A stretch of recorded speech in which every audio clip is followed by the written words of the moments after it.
প্রিয় বন্ধুরা, আমাদের চ্যানেলে স্বাগত আপনাদের।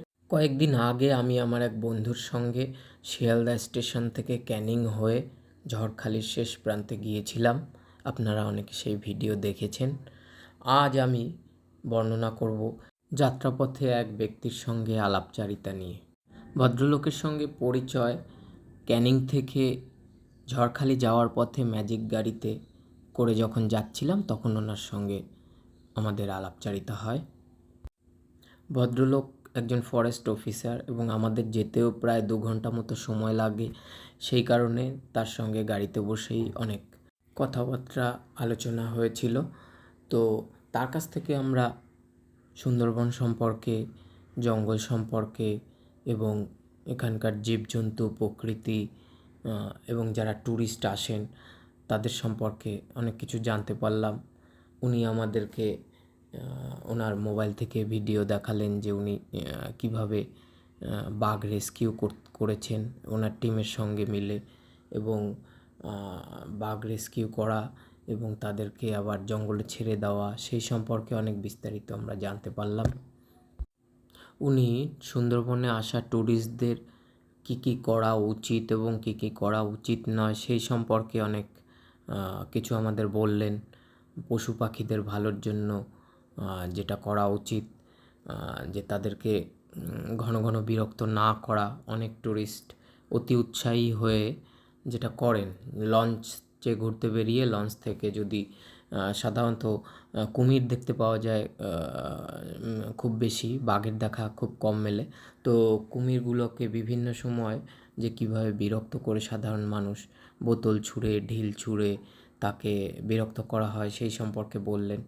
যে বিভিন্ন সময় দেখা যায় যে ট্যুরিস্টরা একটা কুমির ঘুমিয়ে রয়েছে, ডাঙায় উঠে শুয়ে রয়েছে, সেটা ওর টাইমিং, তার ওটা শোয়ার টাইমিং, সে সহজে ওখান থেকে নড়বে না। একবার যদি সে কোথাও উঠে তার বিশ্রামের টাইমিং তার শুরু হয়ে যায়, সে খুব সহজে সেখান থেকে নড়তে চায় না। কিন্তু আমরা অতি উৎসাহী ট্যুরিস্ট যারা, তারা কী করি, কনস্ট্যান্ট তাকে মানে জলে নামানোর জন্য বিরক্ত করতে থাকে। কিন্তু সে যদি একবার জলে নেমে যায়, পরবর্তী ধাপে যেসব ট্যুরিস্টরা পরে দেখতে আসবেন তাকে আর দেখতে পাবেন না। কারণ কি, সেই কুমিরটা একবার জলে নেমে গেলে সে আর সারা দিনের মতো ওই দিনের মতো আর সে আসবে না, জল থেকে সে উঠবেই না। সুতরাং এই যে অতি উৎসাহী কিছু ট্যুরিস্ট, তাদের জন্য কি হয়, পরবর্তী যে ট্যুরিস্টরা ঘুরতে আসবেন সেই কুমিরের দেখা সহজে পাবে না, এরকম একটা ব্যাপার হয়।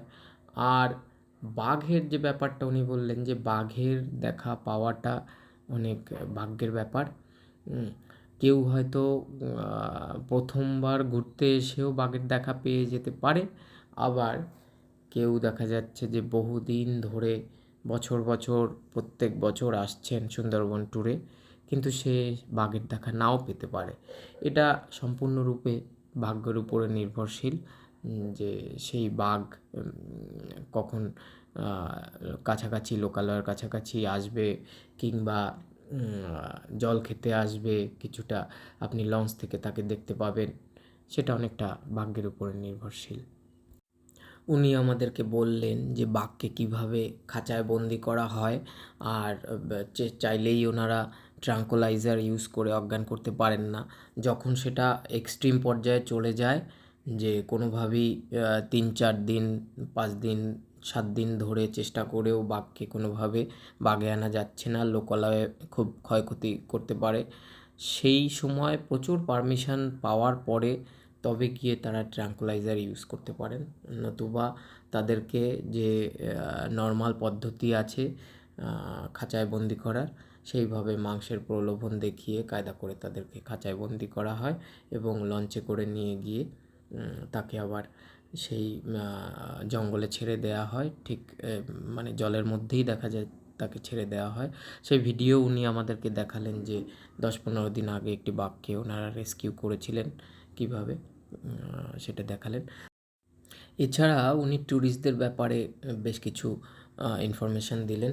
উনি বললেন যে বাঙালি বা ভারতীয় যে ট্যুরিস্ট, তাদের তুলনায় যারা ফরেনার কান্ট্রি থেকে আসেন অনেকেই তারা দেখা যাচ্ছে যে সুন্দরবনে যারা ভ্রমণ করতে আসেন তাদের মধ্যে একটা জীবজন্তুর প্রতি একটা ভালোবাসা বা আগ্রহ অনেকটা বেশি দেখা যায় এবং তারা প্রকৃতিকে অনেক বেশি ভালোবাসেন। এই ভালোবাসার টানেই তারা আসেন। তারা বেশিরভাগই খুব বেশি লাক্সারিতে থাকতে চান না, কষ্ট করে ঘুরতে চান। তুলনামূলক আমাদের ভারতীয় বা বাঙালি যারা ট্রাভেলার্স আছেন তাদের থেকে। কারণ কি, দেখা যাচ্ছে আমাদের ভারতীয়রা অনেকটা বেশি আমরা লাক্সারি খুঁজি, কোথায় ভালো হোটেল, ভালো খাওয়া দাওয়া পাওয়া যায়, ভালো বোটে থাকবো, এ ধরনের একটা লাক্সারি খোঁজার চেষ্টাটা আমরা বেশি করি। কিন্তু এই যারা ফরেনার বিদেশ থেকে আসেন তারা, উনি বললেন যে অত বেশি লাক্সারি তারা খোঁজে না। তারা সবসময়, এবং তারা ছোটোখাটো নৌকো হলেই তাদের চলে, ছোটো ডিঙি নৌকো নিয়ে, ছোটোখাটো লঞ্চ নিয়ে তারা বেরিয়ে পড়ে, জঙ্গলের একটু ভেতর দিকে যাওয়ার চেষ্টা করে পারমিশন বের করে। এবং তারা অনেকেই ক্যামেরা নিয়ে ঘন্টার পর ঘন্টা বসে থাকে, কেউ বা ফটোগ্রাফি করার জন্য, কেউ পার্সোনাল ইন্টারেস্টে, জাস্ট কেউ ভিডিও করলো না বা ক্যামেরা করলো না, কিন্তু জীবজন্তুর প্রতি ভালোবাসা, তাদেরকে যে দেখবে, দেখার জন্য তারা ঘন্টার পর ঘন্টা বসে থাকতে রাজি আছে। তো উনি বললেন যে তাদের একটা, বেশিরভাগেরই তাদের মধ্যে এই একটা প্রকৃতির প্রতি ভালোবাসা বা জীবজন্তুর প্রতি ভালোবাসাটা খুব দেখে খুব ভালো লাগে। তারা যথেষ্ট কষ্ট করতে রাজি আছে এবং এই যে ভিউটা, সুন্দর ভিউটা পাওয়ার জন্য এবং প্রকৃতিকে একটা কাছ থেকে দেখার জন্য, যেটা তুলনামূলক আমাদের এই বাঙালি বা ভারতীয় ট্যুরিস্টদের মধ্যে তুলনামূলক একটু কম দেখা যায়। তো এগুলো আমাদের মাথায় রেখে চলা উচিত। ওনার কথা থেকে কিছুটা অনুপ্রাণিত হলাম আমি এবং খুব ভালো লাগলো যে পৃথিবীতে এখনও বেশ কিছু মানুষ আছেন যারা প্রকৃতিকে ভালোবাসেন, জীবজন্তুকে ভালোবাসেন। আমি ওই দিন ঝড়খালিতে ঘোরাঘুরি করে একটা জিনিস বুঝতে পারলাম যে এই সুন্দরবন এরিয়ার যে লোকাল বাসিন্দা যারা, তারা অনেকটা ট্যুরিজমের উপরে ডিপেন্ড করে চলেন।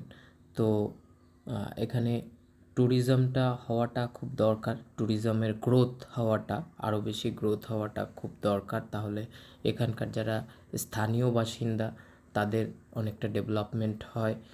এখানকার হোটেল বলুন, রেস্টুরেন্ট বলুন, খাবার দাবার এবং যে লোকাল যেসব আইটেম আছে সেই সব বিক্রি বলুন, এইগুলো বিক্রি বাট্টা এবং তাদের যে ব্যবসা, তার ফলে এখানকার লোকেদের, এখানকার স্থানীয় লোকেদের অনেকটা উন্নতি হবে এবং সেই লক্ষ্যেই এখানে ট্যুরিজম বাড়াটা খুব দরকার। আর একটা জিনিস বুঝলাম যে ঝড়খালি এরিয়ায় শীতকালেই ট্যুরিজমটা বেশি হয়।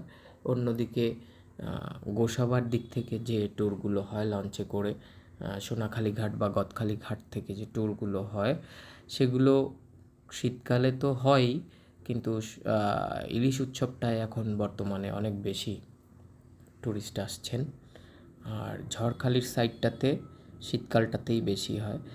ওভারঅল একটা জিনিস আমার মনে হলো যে সুন্দরবনের যারা আসছেন তাদেরকে প্রথমত তো প্রকৃতির প্রতি খেয়াল রাখা উচিত, প্লাস্টিক ব্যবহার কম করা উচিত, আর তেমনি জীবজন্তুকে বিরক্ত কম করাই ভালো, যতটা না করা যায় ভালো।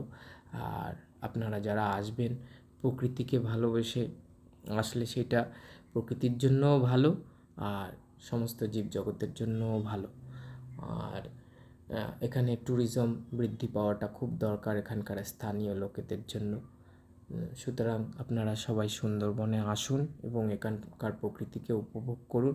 এখানকার মানুষের জন্য, এখানকার মানুষের বেশ কিছু কল্যাণ হবে। আমাদের বেঙ্গলের অর্থনীতি তথা ভারতের অর্থনীতিতেও এই ট্যুরিজম, সুন্দরবন ট্যুরিজম অনেকটা যাতে ইফেক্ট রাখতে পারে তার দিকে খেয়াল রাখবেন। ধন্যবাদ সবাইকে।